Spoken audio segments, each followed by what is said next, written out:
नमस्कार, गोरखपुर न्यूज में आपका स्वागत है। दिन भर की खबरों के साथ मैं हूं रूपिका कश्यप। राष्ट्रीय स्वयंसेवक संघ आरएसएस 2025 में अपनी स्थापना के 100 वर्ष पूरे करने जा रहा है। यह सेवा, समर्पण और राष्ट्र निर्माण की एक सदी पुरानी यात्रा है, जो आज विश्व का सबसे बड़ी स्वयंसेवी संगठन बन चुका है। संघ की स्थापना 27 सितंबर 1925 को विजयदशमी के दिन डॉक्टर केशव बलिराम हेडगेवार ने की थी।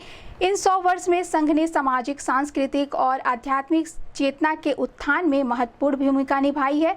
चुनौतियों के बावजूद संघ समाज की सेवा में सदैव अडिग रहा है। इस महत्वपूर्ण अवसर को चिन्हित करने के लिए विश्व संवाद केंद्र गोरखपुर ने राष्ट्रीय साधना के 100 वर्ष नामक एक विशेष वार्षिक विशेषांक प्रकाशित करने का निर्णय लिया है। यह विशेषांक संघ की 100 वर्ष की यात्रा को समाहित करेगा और समाज में विचार प्रवाह व जागरण का माध्यम बनेगा।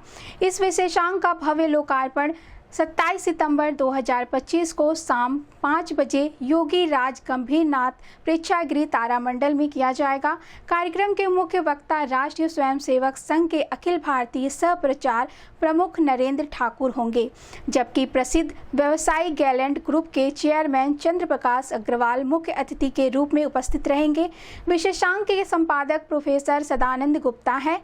विश्व संवाद केंद्र गोरखपुर ने इस ऐतिहासिक लोकार्पण कार्यक्रम में सभी सामाजिक, सांस्कृतिक और आध्यात्मिक संगठनों के साथ साथ समाज के प्रबुद्ध नागरिकों से शामिल होने की अपील की है, ताकि वे संघ की भूमिका को समझ सके। इस अवसर पर विश्व संवाद केंद्र गोरखपुर के अध्यक्ष शिक्षाविद प्रोफेसर ईश्वर शरण विश्वकर्मा के साथ सचिव डॉक्टर उमेश सिंह और सह सचिव चंद्रमणि ओझा उपस्थित रहे। इस संबंध में गोरखपुर न्यूज से बात करते हुए विश्व संवाद केंद्र के अध्यक्ष प्रोफेसर ईश्वर शरण विश्वकर्मा ने कहा, सबको मालूम है कि विश्व संवाद केंद्र यहाँ मीडिया सेंटर का एक बड़ा भारी केंद्र है कचहरी बस स्टैंड के बगल में, और पिछले 25 वर्षों से कार्य कर रहा है। और उसकी ओर से और संघ की ओर से राष्ट्रीय स्वयंसेवक संघ का 100 वर्ष पूरा हो रहा है। पूरे देश में पूरी सबको मालूम भी है और अनेक कार्यक्रम चल भी रहे हैं, आप सबको मालूम है। तो ये तय हुआ कि प्रत्येक प्रांत जो संघ का है उसमें संघ की गतिविधियाँ कैसी रही हैं, उसका इतिहास क्या रहा है, समाज के क्षेत्र में, सेवा के क्षेत्र में और सामाजिक जागरण के क्षेत्र में जो काम किया है संघ ने, उसका इतिहास पहली बार इस विशेषांक के रूप में छप करके सामने आ रहा है। इस सबके लिए अवसर भी था, हमारे लिए भी अवसर था कि पहला शिशु मंदिर, सौथे शिशु मंदिर गोरखपुर 1952 में गोरखपुर में ही शुरू हुआ था। आज 1 लाख से अधिक संख्या पूरे देश भर में है, उसका श्रेय भी इसी प्रांत को जाता है। आपको ये भी मालूम है कि पूर्वोत्तर के क्षेत्र के तमाम सारे वनवासी, आदिवासी हमारे बंधु भगिनी, उनके बच्चे गोरखपुर में श्री राम मनोहर छात्रावास है एक मंदिर के बगल में, वहाँ रखे जाते हैं, वहाँ उनका अध्ययन होता है। तो तमाम सारे क्षेत्रों में इस प्रांत ने एक नई पहल किया है, चाहे श्री राम जन्मभूमि आंदोलन हो, चाहे मजदूर संघ का हो, किसान संघ का हो, जो भी क्षेत्र समाज जीवन के हैं, सामाजिक समरसता, कुटुंब प्रबोधन और स्व की अभिव्यक्ति, ऐसे तमाम सारे विषयों को लेकर के प्रांत बहुत सक्रिय रहा है। और अन्य अनेक प्रांतों की तुलना में इस प्रांत में बड़ी गंभीरता रही है, क्योंकि सीमाई क्षेत्र है नेपाल का ये। तो इसलिए भी हिंदुत्व को की वैचारिकी पर कैसे हम देश भर में इस पर प्रांत का योगदान दे सकते हैं, इस प्रांत में जो लोग भी आए कार्यकर्ता के रूप में, स्वयंसेवक के रूप में, शिक्षाविद के रूप में, कार्यकर्ता के रूप में, वो देश के तमाम सारे क्षेत्रों में इस समय गए हुए हैं। अखिल भारतीय स्तर पर उनके योगदान की चर्चा होती है। इन सारे विषयों को लेकर सबके अनुभवों को, सबके संस्मरणों को और जो कार्य हुए हैं इस क्षेत्र में, आपको मालूम है कि उत्तर प्रदेश में 1931-32 से काम शुरू हो गया था।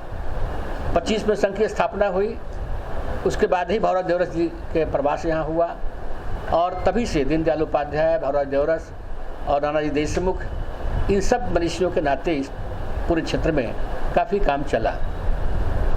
25 साल हुए इस प्रांत को बने। उसके पहले काशी प्रांत के अंतर्गत ये प्रांत था, तो उसके वृत्त में जाता था।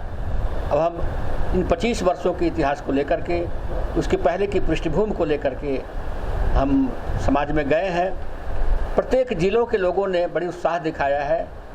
जो हमारे 10 शासकीय ज़िले हैं, गोरखपुर, बस्ती संभाग और उसके बाद आपका देवरिया संभाग, उधर आगे आपका सिद्धार्थनगर और फिर बलिया आजमगढ़ है। इन सभी जिलों के में जो सामाजिक गतिविधियां हैं, जो सेवा कार्य है, संघ शाखाओं के माध्यम से जो कार्यकर्ताओं का निर्माण हुआ है, उन्होंने जो परिवर्तन दिया है, उसके माध्यम से इस पूरे रचना को हम कैसे आने वाली पीढ़ी के लिए, आने वाले कार्यकर्ताओं के लिए एक पठनीय सामग्री के रूप में दे सकें, यह हम सबका प्रयास है। विश्व संवाद केंद्र की एक जागरण पत्रिका है जो हर गांव में जाती है, लगभग 10,000 पत्रिका छपती है। वो ऐसा कोई पंचायत नहीं है जहां पत्रिका नहीं जाती है, तो उसी का एक वार्षिक विशेषांक है। वो पत्रिका हमारी तो साप्ताहिक है, और जो हमारे अपने क्षेत्र की समस्याएं हैं, जो क्षेत्र की हमारी विशेषता है, यहाँ जो सांस्कृतिक जागरण है, धार्मिक जागरण है, सामाजिक उत्थान है, सामाजिक समरसता है, उन सारे विषयों को लेकर पत्रिका निकलती है। उसी का हम एक विशेषांक निकाल रहे हैं। हमको हमारा सौभाग्य मिला है हमें कि इस बार हमें अखिल भारतीय सह प्रचार प्रमुख माननीय नरेंद्र ठाकुर जी का हमको समय मिला है 27 तारीख के लिए, और गुरु गंभीरनाथ प्रेक्षागृह में एक कार्यक्रम सायंकाल 5 बजे से होगा। तो ऐसी स्थिति में एक समाज को एक नई प्रेरणा इससे प्राप्त होगी, आत्मबोध होगा, आत्मगौरव होगा। आने वाले समय में जो हम काम करने वाले हैं विश्व विजयी भारत की दृष्टि से, विश्व गुरु भारत की दृष्टि से, उसमें इस कार्यक्रम का, इस पत्रिका का, विशेषांक का एक अपना योगदान होगा, ऐसा हम उम्मीद करते हैं, और इसी दृष्टि से इस काम को लिया गया।